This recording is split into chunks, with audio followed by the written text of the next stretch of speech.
3월 28일 토요일 1일 말씀 묵상의 본문은 요한복음 10장 11절에서 14절까지의 말씀입니다.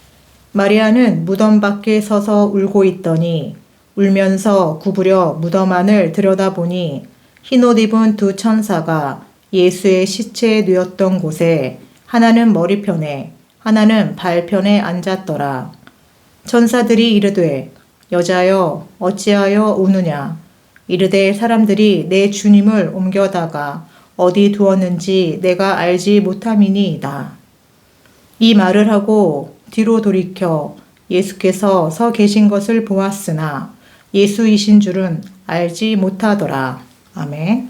무덤 밖에서 울고 있던 마리아가 천사들이 어찌하여 우느냐, 예수님이 어디에 있는지 모르겠습니다. 그런데 예수님이 오셨는데 이 마리아는 너무나 슬픈 나머지 예수님을 알아보지 못했다라고 말하고 있습니다. 여러분, 이런 이야기 들어보셨죠? 변장하신 예수님이라고요.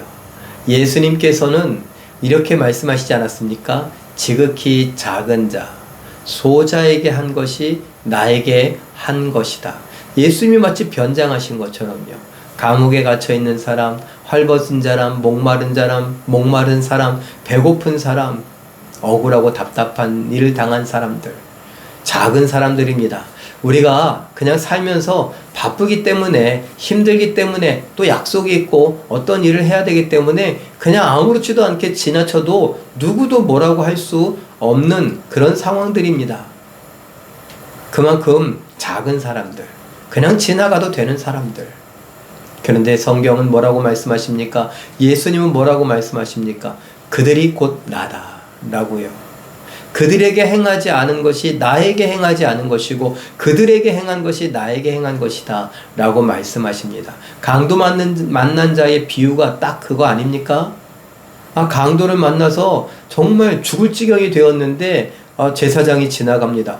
나 빨리 가서 제사 드려야 되는데, 레위인이 지나가면서 나도 이렇게 좀 피 묻은 사람 만지면은 내가 부정을 타서 이 제사를 돕지 못하니까 안 되지. 이렇게 그냥 지나갔다는 겁니다.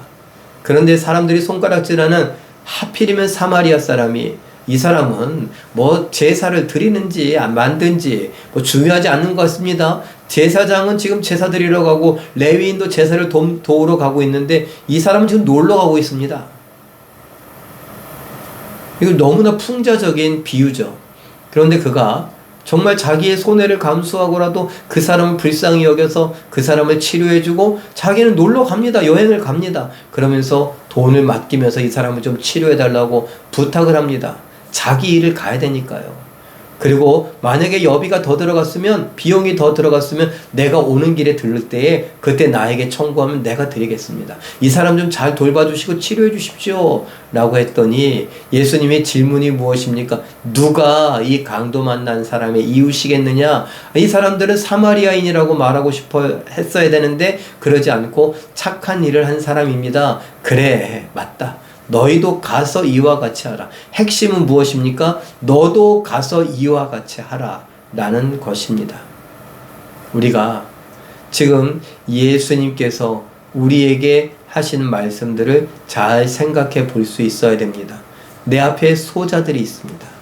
내가 신경 쓰지 않아도 지나가도 모른 척해도 누구도 나에게 뭐라고 하지 않을 겁니다. 그런데 내 양심이 말합니다. 믿음의 양심이 말씀에 부딪혀서 점점 부드러워지고 예민해지는 양심이 말합니다. 그냥 가지 마. 저 사람에게 안부라도 물어보고 도와줄 일 없겠냐고 물어보고 손이라도 내밀고 먹을 거라도 마실 물이라도, 아니 가까운 편의점에 가서 음료수라도 빵이라도 사다가 좀 주는 게 어때? 아니면 주머니를 뒤져보고 있으면은 500원짜리든 1000원짜리라도 하나 쥐어주면 어때? 이렇게 제 마음에 막 감동이 들 때에 우리는 그 감동이 되는 양심의 소리에 한번 귀 기울여야 할 것입니다. 왜요? 예수님이 변장하고 거기에 앉아 계실 수도 있으니까요.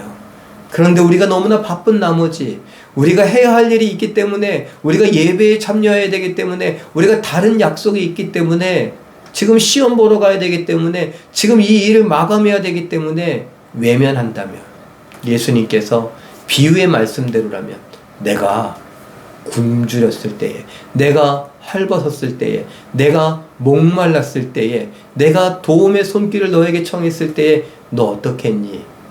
너 살 길 바쁘다고 외면하지 않았니? 이렇게 말씀하시지 않을까요? 오늘 말씀에 좀 비약적으로 제가 갔는지도 모릅니다. 마리아가 예수님을 몰라봤다는 것 때문에 이 이야기를 하는 겁니다.